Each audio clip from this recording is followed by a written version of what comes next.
โอเคสบายดีเนาะวันนี้ตัวนี้มันคลิปราคา15,000 กีบเนาะ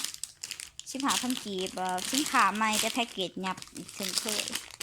ขายถูกๆกันเลย15,000ตัวนี้เลยตัวนี้พังป๊อปคอร์นของซันนี่สกุชี่มี2 สีบวกกับสีเหลืองตุ๊กตามีถือของขวัญอะไรกันแกะฮองยูดา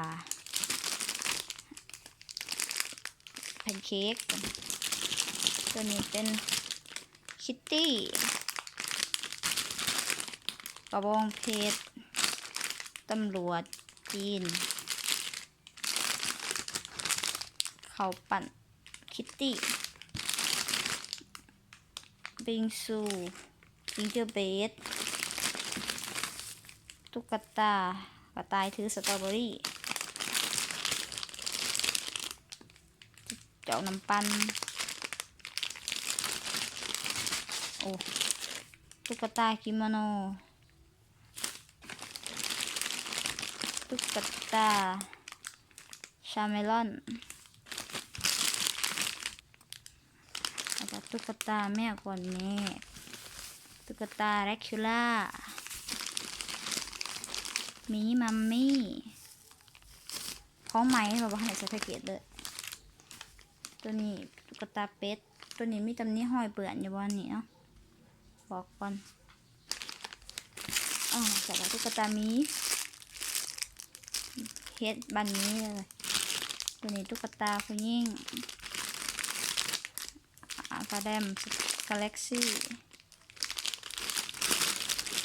ตัวนี้เป็น